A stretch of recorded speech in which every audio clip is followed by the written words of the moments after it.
प्राचीन काल की बात है, जब पृथ्वी पर अंधकार, अनाचार और अत्याचार का बोलबाला था। दुष्ट राक्षसों ने अपनी शक्ति से देवताओं और मनुष्यों का जीवन दूभर कर दिया था। इन राक्षसों में सबसे शक्तिशाली था शुंभ और निशुंभ।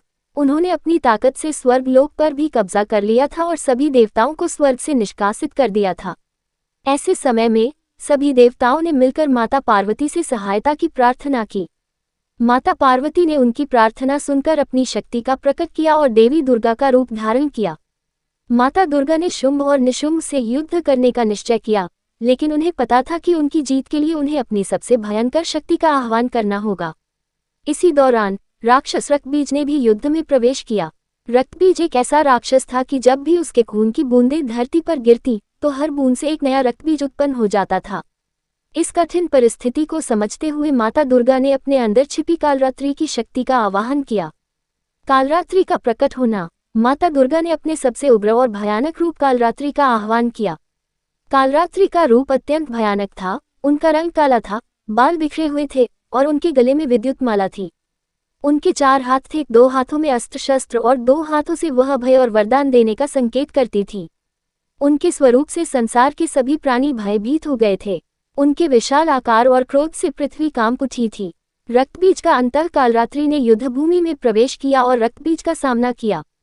जब भी कालरात्रि रक्तबीज को मारती, उसके खून की बूंदें पृथ्वी पर गिरती और नए रक्तबीज उत्पन्न हो जाते।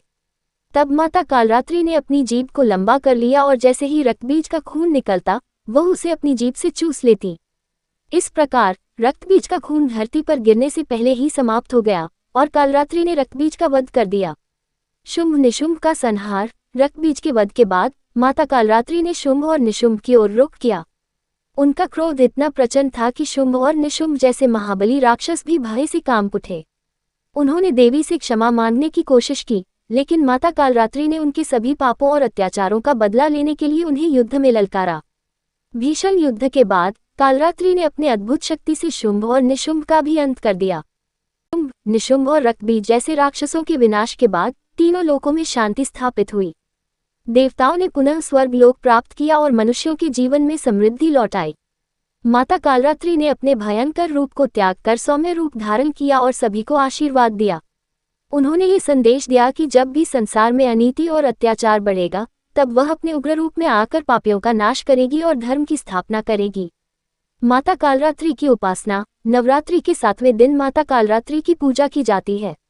उनका ये रूप हमें ये सिखाता है कि जीवन में कितनी भी कठिनाई आए, हमें उसका डटकर सामना करना चाहिए।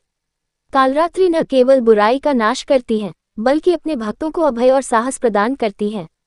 उनकी उपासना से जीवन में आने वाले सभी संकट समाप्त हो जाते हैं। अगर वीडियो अच्छी लगी हो तो वीडियो को लाइक करें, शेयर करें और सब्सक्राइब करें।